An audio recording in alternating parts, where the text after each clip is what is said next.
All right, so we're going to start with a 6-minute warm-up. We want to gradually increase the intensity either before the warm-up or right after. I suggest you move all the joints in your body. So, roll your head a little bit, move your arms, move your hands, do a little standing on your toes, and you're good to go with the next exercise. Awesome. Let's get to it. Let's do it.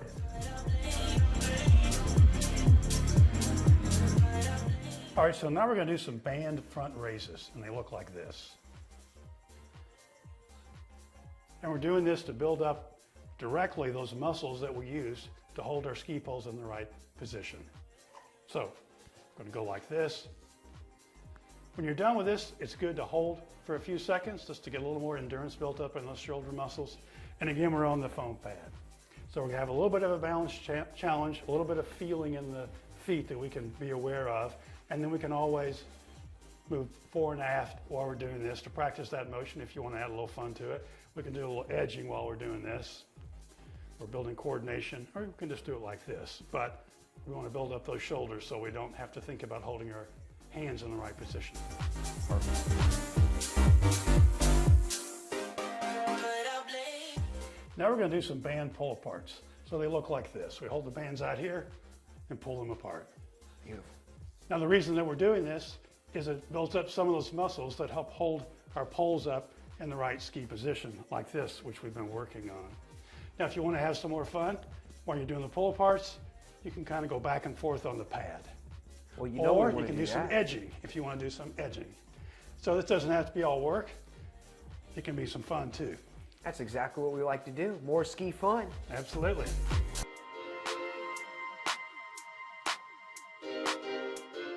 So we're going to do band external rotation. So it looks like this. I've got the band kind of tight between my hands.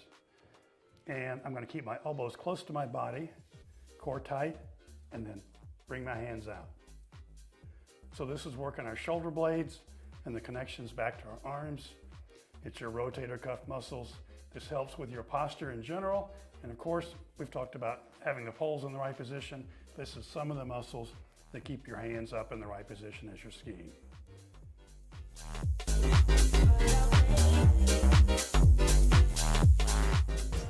In phase 2, we're going to do split squats with an additional challenge. So now we're going to think about keeping about 60% of our weight on the balls of our feet. So just behind your toes are pads, and we want about 60% of our weight on our front foot on those pads, up and down.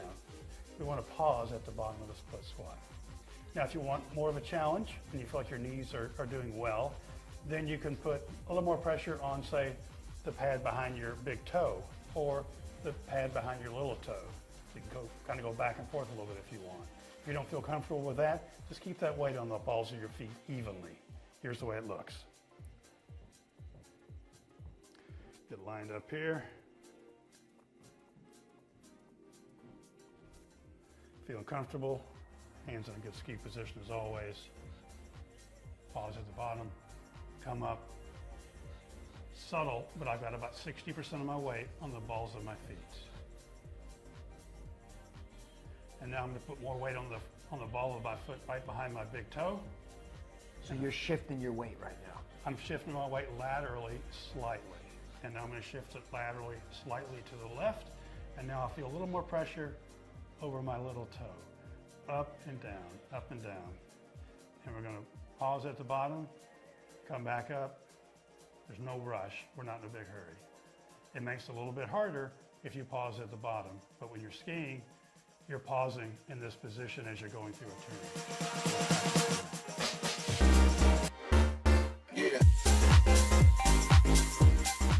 Everyone has done snow angels, and we're going to do a snow angel-like motion, but we're going to stand on one foot.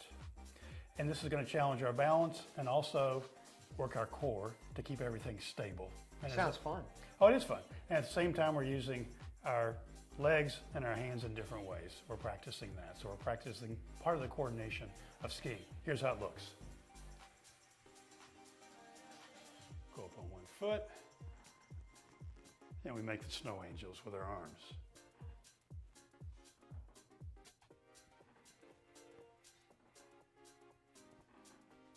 Beautiful. there we go. Can't wait to give it a try. And we're not going to because we're working so hard to work on all these specific muscles, but if I do, I can do some skiing. That's right. We're going to do core angels again, but this time we're going to face the other way. And the reason we're facing the other way is we'll use our upper body muscles a little bit differently, we'll use our core a little bit differently, and it's going to challenge our balance in a different way too. So we're going to stand on one foot like we did last time. So here's the way it looks.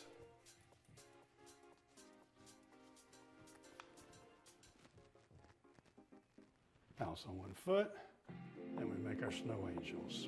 And because we're turned the other way, we're just kind of activating some different muscles here. Got to edit out my foot touching the floor. Looks great. And because we're moving, turning around, we're working kind of more of those back muscles now. Actually, your front muscles. Actually, the front muscles. We're keeping this thing from going back. Okay, so we're working the chest more. Got you. Yeah. We're going to do a shuffle motion. This is going to work our balance back and forth on one leg after the other. We're going to increase the challenge by having our hands up over our head with a band that we kind of pull apart. So here's the way it looks. And we'll speed this up as we kind of get a feel for the exercise.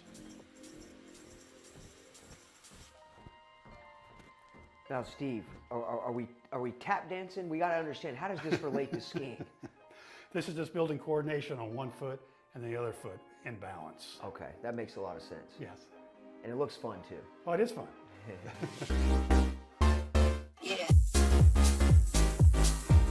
So we're going to challenge our balance and work our upper body at the same time in a little bit different way.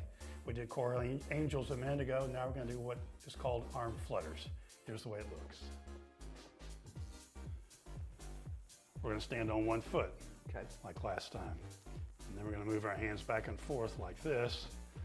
And so this is challenging my balance, and I've got to react to what's going on with the different tension of the bands. Slight bend in the elbows. Slight bend in the elbows. We don't want to stress the elbow joint. There we go. My turn.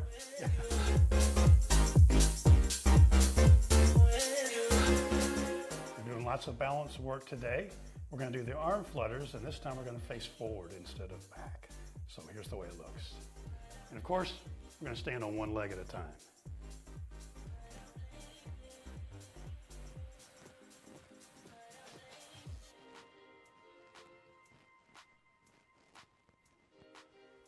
There we go. Man, I'm going to have more balance than a monk after this workout program. That's right.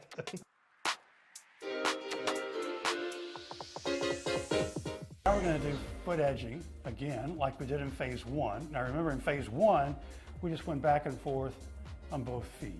Yes. And that's pretty easy. We were just mainly watching our coordination and keeping our shins and knees parallel. Now we're going to up the ante in phase two, and now we're going to do it just on one foot. We're going to do controlled edging back and forth. So we're going to raise this foot up, we're going to balance, then we're going to go back and forth in a controlled manner. We've been telling them, we're going to keep telling them, balance is key, right, Steve? This is all about balance and controlling your balance on different parts of your foot. And of course, we'll do the other foot next as well. Can't wait to give it a try. Yeah. Here's another balance exercise. We're going to stand on one foot on the foam pad. We're going to keep our foot balanced fore and aft, and then we're going to flex our ankle down and up. Here's the way it looks.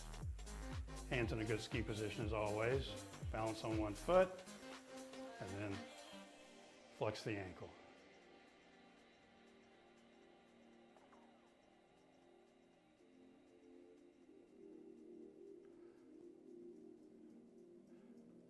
Pretty self-explanatory there. Yeah.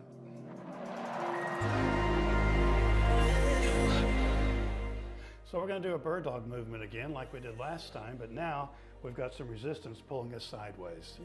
So I've got two bands looped together here. The far one's anchored on the door. Here's the way it looks.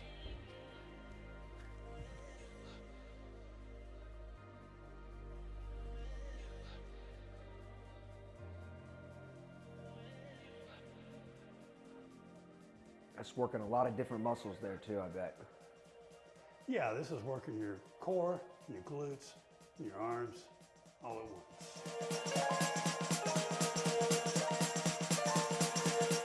More balanced work. This time we have one band, and we're going to do a halo motion. So we're going to move our hands up and over our head while we're standing on one foot. Again, we're working on our balance, working on doing one thing with our legs, another thing with our arms. Here's the way it looks. Both hands up on the handle here, up on one leg, back and forth. And this is making my leg work in different ways to maintain my balance. And you're getting some of that upper body activation as well. That's right.